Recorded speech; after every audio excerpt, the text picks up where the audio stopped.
اور افتخار اس وقت news conference کر رہے ہیں کہ کشمیر کے مسئلے کا حل یونائٹڈ نیشنز کی ریزولوشنز اور کشمیری عوام کی امنگوں کے مطابق کیا جائے. Coming over to the issue of the day, آج کی پریس کانفرنس کا مقصد سینئر اور ممتاز صحافی ارشد شریف صاحب کی کینیا میں وفات اور اس سے جڑے حالات و واقعات کے حوالے سے آپ کو کچھ آگاہی دینا. یہ پریس کانفرنس ایسے حالات کے تناظر میں کی جا رہی ہے جہاں حقائق کا صحیح ادراک انتہائی ضروری ہے تاکہ فیکٹ، فکشن اور اوپینین میں ڈفرینشیٹ کیا جا سکے اور سچ سب کے سامنے لایا جا سکے. اس پریس کانفرنس کی اہمیت اور حساسیت کی وجہ سے وزیر اعظم پاکستان کو اس حوالے سے خصوصی طور پر پیش کی آگاہ کیا گیا ہے. اس کے ساتھ ساتھ ان عوامل کا احاطہ کرنا بہت ضروری ہے جن کے تحت نہ صرف ایک مخصوص بیانیہ بنایا گیا بلکہ اسی جھوٹے بیانیے کے ذریعے لوگوں کو گمراہ کیا گیا. اداروں اور ان کی لیڈرشپ یہاں تک کہ چیف آف آرمی سٹاف پر بھی بے جا الزام تراشی کی گئی اور اس کی وجہ سے معاشرے میں تقسیم اور غیر معمولی اضطراب کی صورتحال پیدا کرنے کی کوشش کی گئی. ارشد شریف صاحب کی وفات ایک انتہائی اندوناک واقعہ ہے اور ہم سب کو اس کا شدید دکھ. اللہ تعالیٰ ارشد شریف صاحب کی مغفرت فرمائے.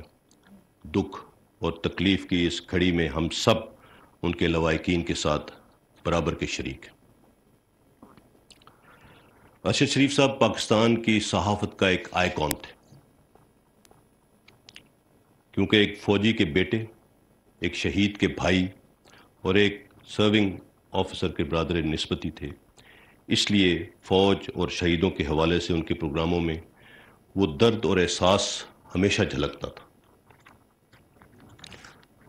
سیاچن ہو، قبائلی علاقہ جات ہوں، فوجی مشقیں، operation area, line of control, Arshad Sharif صاحب کے پروگرام جرنلزم کی دنیا میں ایک رول ماڈل کے طور پہ یاد رکھے جائیں گے.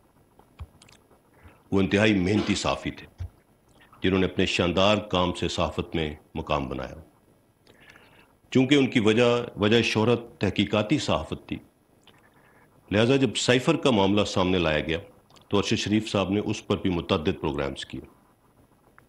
اس حوالے سے انہوں نے اس وقت کے وزیر اعظم سے کئی ملاقاتیں بھی کی اور ان کے کئی انٹرویوز بھی کیے، جس کے نتیجے میں یہ بات بھی کی گئی کہ شاید انہیں مختلف میٹنگز کے منٹس اور سائفر بھی دکھایا گیا تھا.